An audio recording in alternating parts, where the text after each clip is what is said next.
ይሄ በፍጹም ለእርሱ ለአላህ ስብሐነ ወተዓላ የሚገባው አይደለም። ይህ የፍጥረት ይቅርታ ላቋርጥ። ሁለተኛው ደግሞ አካል የሚባለው እኔ የሚል ማንነት ያለው ረቂቅ የሆነ መለኮታዊ ማንነት አለው አላህ ስብሐነ ወተዓላ ገብቶሃል አይደል? እጅግር ነው የሚመደብ እንጂ እኛ የሰውነት ክፍሎች ናቸው ብለን የምናምን አይደለም።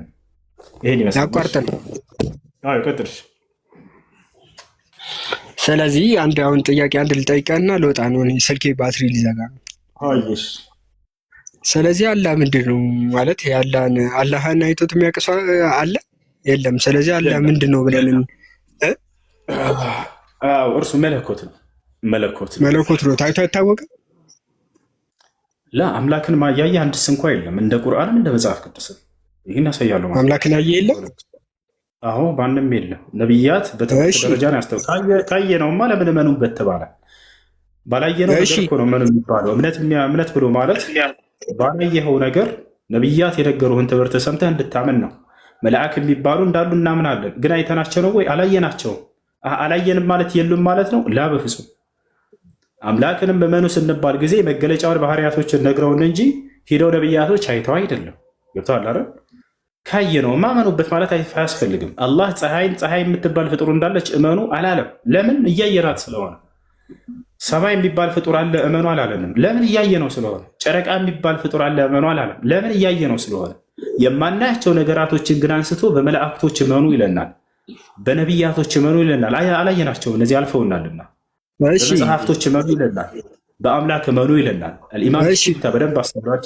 እሱን ከአምላክ የመጨረሻ ጥያቄ ልወጣ ነው። 2% ነው ስልኬ። የመጨረሻ ማለት ነው።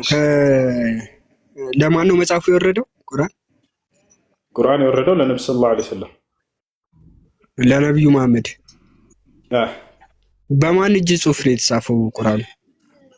የነብዩ ሰለላሁ ዐለይሂ ወሰለም ሰሃቦች። ቁርአኑ ከአላህ ዘንድ መጣ በመልአኩ ገብርኤል አማካኝነት በመንፈስ ቅዱስ ምሪት ለነብዩ ሰለላሁ ዐለይሂ ወሰለም። ከዚያም በኋላ ሰሃቦች ጻፉ። ማን ጻፈው? ማን ጻፈው ብዬ ነው። ቁርአን ለምሳሌ ዘይድ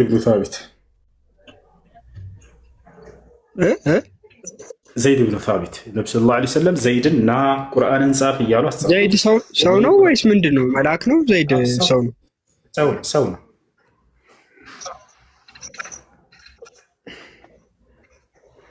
ነው። ስለዚህ በሰማይ ቤት ሆኖ ነው የጻፈው ወይስ በምድር ወርዶ ነው? በምድር ላይ ከሰማይ ከአምላክ ዘንድ መጣ እያልኩ ነው። በቃል ደረጃ አላህ ለመልአኩ ገብርኤል ነገረው። ገብርኤል ደግሞ ለነብዩ ሰለላሁ ዐለይሂ ወሰለም አደረሰ በቃል ደረጃ። ነብዩ ሰለላሁ ዐለይሂ ወሰለም ደግሞ ምድር ላይ ለሰሃቦቻቸው ወይ ለተማሪዎቻቸው አሁን ከዚህ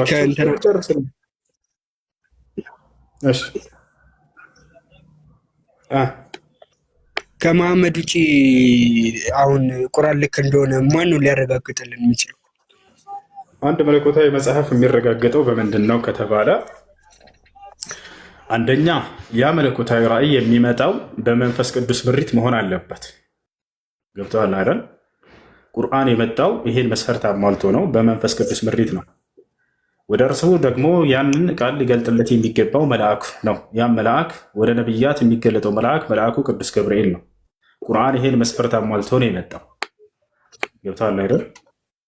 ሶስተኛ ይህ መጽሐፍ ይታያል ስለ አንድና ብቸኛ ስለሆነው አምላክ፣ ስለ ነቢያት አምላክ፣ ስለ አብርሃም፣ ስለ ይስሐቅ፣ ስለ ያዕቆብ አምላክ መመስከር አለበት። ሌላን አማልክት መጥቶ ቢሰብክ የሐሰት መጽሐፍ ነው። ገብቶሃል አይደል? ያ ነው ቁርአንን። ይሄ ደግሞ መስፈርት ያሟላ። ለምሳሌ ከምን አንግል እንደዛ እንዳልኩ ታውቃለህ?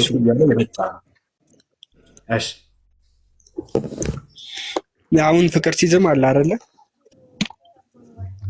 ፍቅር ሲዝም ምንድን ነው? ይሰማል? ፍቅር ሲዝም አለ። ለምሳሌ ነው ያልኩህ፣ እንዳይደብርህ እንደዛ ስል ምሳሌ ነው ያነሳሁት እኮ። ለምሳሌ ምንድን ነው ፍቅር ሲዝም? ፍቅር ሲዝም አሁን በዚህ ባለንበት ሰዓት እኛ እናውቀዋለን። ፍቅር ሲዝም ምን ሃይማኖት እንዳልሆነ ሁላችንም እናውቀዋለን አይደለ? አንድ ሰው የፈጠረው ሰው እንደሌለ የአንድ ሰው ጨዋታ እንደሆነ ሁሉም ሰው ያውቀዋል አይደለ? አይደለም? አይቀጥልሽ፣ ችግር የለም ይቀጥል። ይጠይቅ ልጁ። አሁን ፍቅር ሲዝም ከ600 ዓመት በኋላ ፍቅር ሲዝም የተነገረውን ይጠይቅ።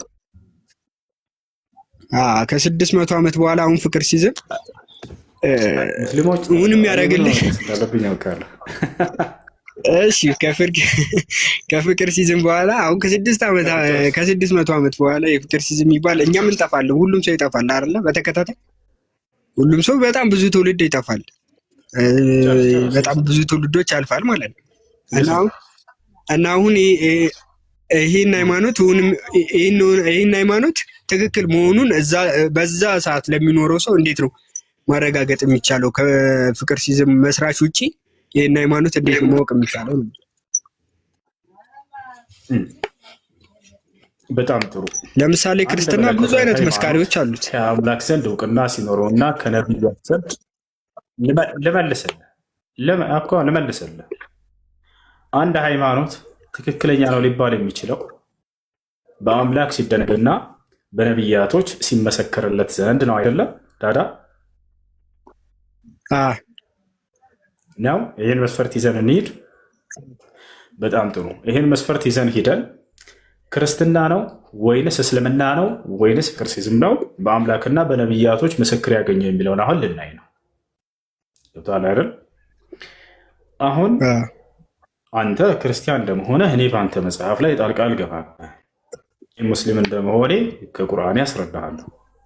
አንተም ደቂቃ ወስደህ እኔም ደቂቃ ወስጄ አምላክ በነቢያት በኩል የደነገገው ሃይማኖት የትኛው ነው የሚለውን እናስረዳ። አላህ ሱብሓነሁ ወተዓላ በነቢያት በኩል እስልምና እንደደነገገው ቃል በቃል ተናግሯል። ማስረጃ ኢነ ዲነ ዒንደላሂ ልኢስላም። ከእኔ አስረዳሽ፣ ችግር የለው። እግዚአብሔር ክርስትና ሃይማኖትን ተከተሉ ያለበትን፣ ነቢያቶች ክርስትና ሃይማኖትን ተከተሉ ያሉበትን አስረዳ ከመጽሐፉ እያነሳ። ቀጥል፣ ቤት አድርጌ ልስማ። አሁን ክርስትና የመጣበት ምክንያት እኮ በክርስቶስ ነው ክርስቲያን የተባለ ነው አይደለ? ምን ሳታደርገው ይሱ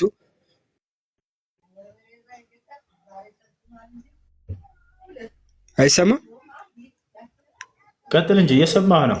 እግዚአብሔር ክርስትና ሃይማኖትን ተከተሉ የደነገገበትና ነቢያቶችም ክርስትና ሃይማኖትን ተከተሉ የደነገጉበት። ቀጥል። ክርስትና የተጀመረው እንድመልስልኝ ፈልጌ ቃል በቃል አስረዳ ስለፈልጉ